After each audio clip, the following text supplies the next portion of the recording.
They found the dog lying still at a crossroads in a quiet little town, like a ghost anchored to the edge of memory. No collar, no tags. No one knew where he came from. For 3 days and 3 nights, he remained in the same spot, soaked by rain, battered by wind, yet never once turning his eyes away from a certain spot in the distance. People passed by. Some felt pity, others confusion, but no one could have guessed what or who he was waiting for. And when the truth finally emerged, it left the entire town in stunned, tearful silence. Willow was a small town nestled in the green arms of Vermont's hills, a place where the days moved slowly, and the sky always felt just a little too wide. On a drizzly Monday morning, a golden retriever was spotted lying beside the road that led into town. He didn't whine. He didn't eat the food people left him. He simply stared up the hill, motionless, as though guarding something invisible. Lily, the town baker, was the first to notice. "He's been there since yesterday," she told Police Chief Marcus.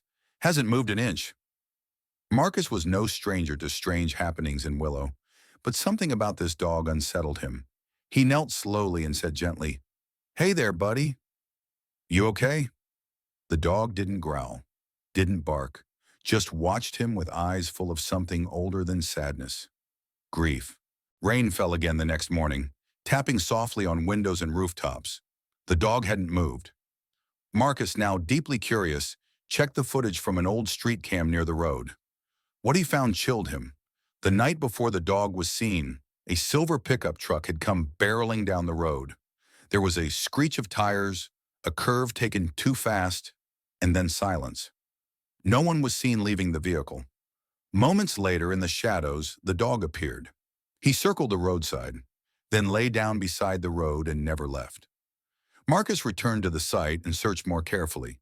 In a patch of damp grass, he found a handkerchief, delicately embroidered with a child's name, Anna. A pink heart stitched beside it.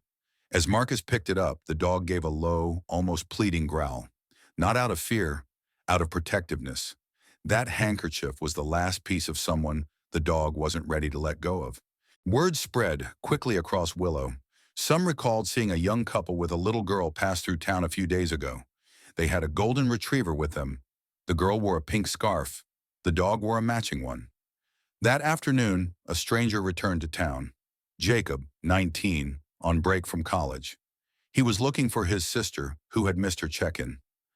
"My sister's name is Anna," he said, trembling when he saw the handkerchief. "And that dog, that's Max." Together with Jacob, Marcus scoured the wooded road.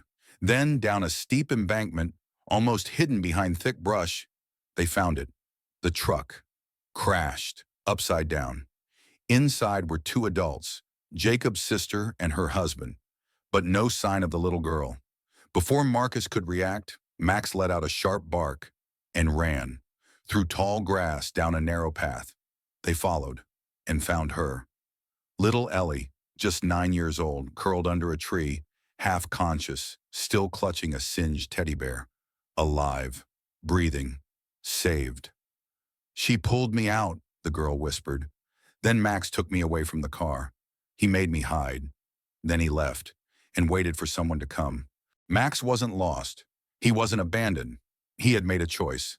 Save the girl and then stay behind, where her parents died, guarding the place her soul had cracked open. He refused to leave the road until someone came to finish the story he couldn't tell." When the ambulance took Ellie away, Max still didn't move until Jacob knelt down and said through tears, "Let's go home, buddy. You did good." Max didn't seek praise or reward. He just stayed. Because love, real love, doesn't leave when things get hard. Ellie recovered. She often slept with Max curled up by her bed. "I'm not scared of the dark anymore," she said one night, "because Max stays." Anna's embroidered handkerchief was framed, placed next to a family photo. On the windowsill sat Ellie's teddy bear, scorched, stitched back together, watching over the house like a silent guardian.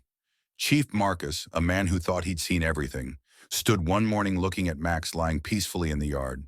The dog raised his head briefly, then lowered it again with a sigh, and Marcus whispered, "We forget names, but we don't forget who stood by us when the world went quiet."